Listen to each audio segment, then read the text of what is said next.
We begin our report with former President Donald Trump on the attack, trying to counter what he calls his opponent's honeymoon phase. It's the same policies, open borders, weak on crime. I think she's worse than Biden because he got forced into the position. She was there long before. She destroyed San Francisco. She destroyed California as the AG. We have somebody that, in my opinion, is more incompetent. She couldn't pass her bar exam and lots of other things, and she should not be in a position, because if she becomes president, our country is going to be a giant fail. It's going to fail. This was Trump's first press conference since his controversial remarks at the National Association of Black Journalists convention last week, in which he falsely questioned Harris's racial background and suggested she had, quote, happened to turn black. Today, Trump also said he has agreed to debate Harris 3 times next month. Meanwhile, Harris and Walz are continuing their battleground state tour. They spoke Thursday at a United Auto Workers Union Hall in Detroit. The UAW has been a key endorsement for Harris that the campaign hopes will help boost her support from working-class voters. Where there's a suggestion that somehow strength is about making people feel small, making people feel alone. But isn't that the very opposite of what we know unions know to be strength? It's about the collective. It's about understanding no one should ever be made to fight alone. CBS News campaign reporter Novelo joins me now. Allie, you were at the Trump press conference today at Mar-a-Lago. Why hold this press conference now? Hi, Lindsay. Yes, I'm here near Mar-a-Lago, where earlier today, former President Donald Trump delivered a lengthy press conference. He fielded questions from reporters left and right. He really talked about Vice President Harris and her record with the Biden-Harris administration.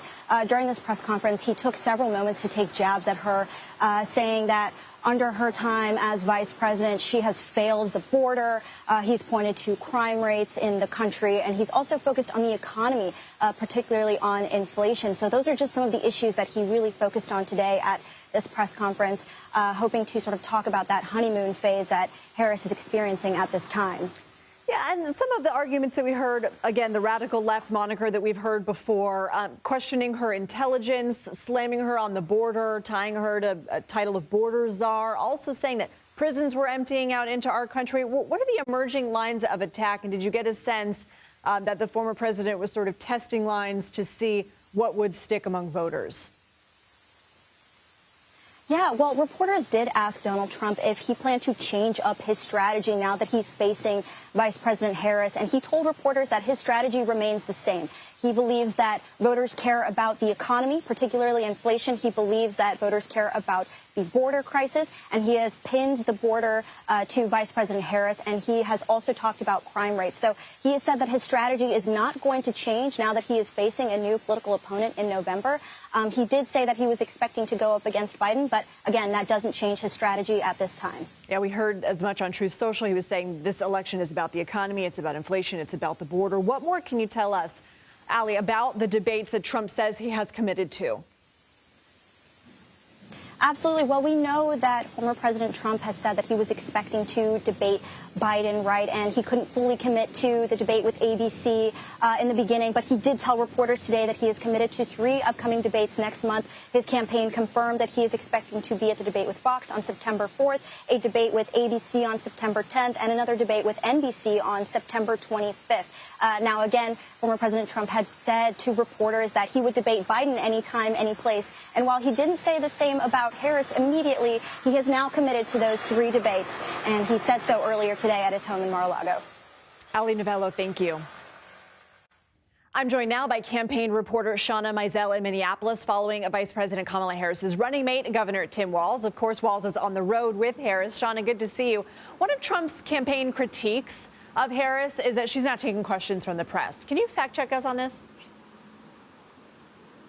Lindsay, good to be with you. That is exactly right. Trump, J.D. Vance, and other Republican allies were repeatedly going after Kamala Harris, saying she had not been seen. They were asking, where's Kamala? They said that she had not been seen since Biden stepped down and she became the presumptive Democratic nominee for president. But just earlier today on the tarmac in Detroit, Vice President Harris actually did take questions in a gaggle with reporters, and some of the things that she addressed are some of the things that we just heard from our ally Novelo, some of the things that Trump said. She did acknowledge Trump saying that he will debate her. She said she was happy about that, and took a few more other questions amid all of that controversy and questioning from Republican operatives saying, where is she and why isn't she talking to reporters?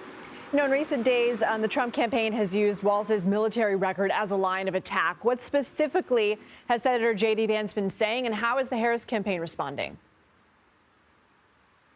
Ohio Senator J.D. Vance also has military experience. In fact, he served after 9/11 and before going on to Ohio State. And so he has actually been saying that Walz ran for Congress knowing that his unit would soon be deployed overseas. He said Walz has not been in a combat zone. But what we've heard from the Harris and Walz campaign seems to be taking a little bit of a higher road. They've essentially said that they would never slam anybody for their service, and said that Walz, in fact, thanks J.D. Vance for his military service.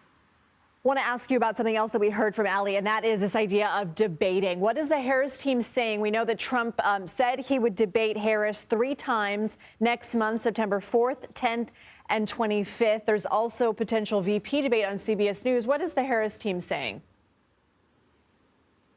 Well, that all remains to be seen, just what network is going to be hosting these debates. That ABC debate is the one that had been previously agreed upon when the Democratic candidate was Joe Biden. But now that Kamala Harris is at the top of the Democratic ticket and the presumptive nominee, we will have to see just what network ends up hosting that. But it seems like that ABC debate is the one that we can count on most for happening. Yeah, a Harris campaign spokesperson saying Harris is open to and eager to discussing more debates, but also saying Trump has to show up to the September 10th debate first, not making any mention of that September 4th debate. Shawna, Mizelle, thank you.